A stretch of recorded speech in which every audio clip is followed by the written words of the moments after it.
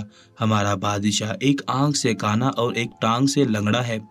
اس نے پوری رعایا میں اعلان کروایا کہ جتنے بھی مصور اس بستی میں رہائش پذیر ہیں وہ سب میرے لیے ایک تصویر بنائیں گے، اور جو شخص بھی بنا عیب کے میری تصویر بنائے گا میں اس کی ایک خواہش کو پورا کروں گا۔ مجھ تک جب یہ بات پہنچی تو میں نے 5 کو صاف انکار کر دیا کہ کوئی ضرورت نہیں ہے اس بادشاہ کی دہلیز پر جا کر اس کی کوئی بھی تصویر بنانے کی، کیونکہ جب اسے غصہ آتا ہے تو وہ سب چیزیں تہس نہس کر دیتا ہے، اس میں انسانیت نام کی کوئی بھی چیز نہیں ہے۔ تم لوگ جا کر اس کی تصویر نہیں بناؤ گے، خدا نہ کرے اگر اس تصویر میں ذرا برابر بھی عیب آ گیا تو وہ تمہارا قتل کر دے گا۔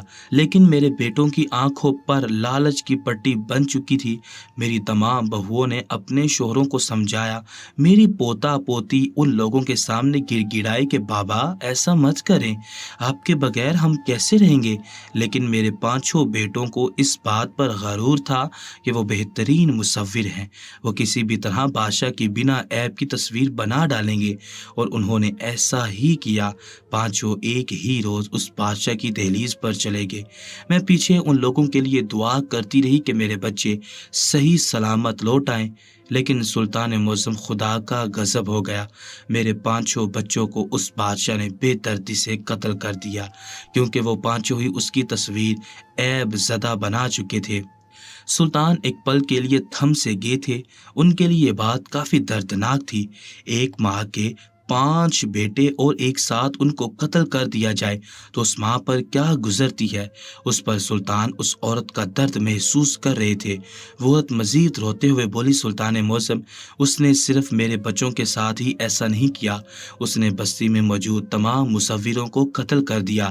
جس نے اس کی عیب زدہ تصویر بنائی اس نے کسی کو بھی معاف نہیں کیا، یہاں تک کہ دور دراز سے مصور بھی اپنے محل میں جمع کر لیے، اور جس نے اس کی تصویر میں غلطی کی ان سب کو وہ قتل کر چکا تھا، اور اب تک وہ ناجائز 600 قتل کر چکا ہے، اور اب بھی وہ باز نہیں آیا ہے۔ بہترین سے بہترین مصور وہ دوسرے ممالک سے بلاتا ہے، لیکن کوئی بھی اس کی تصویر ٹھیک طرح بنا نہیں پاتے، اور مجھے سمجھ نہیں آتا کہ وہ شخص کیا چاہتا ہے۔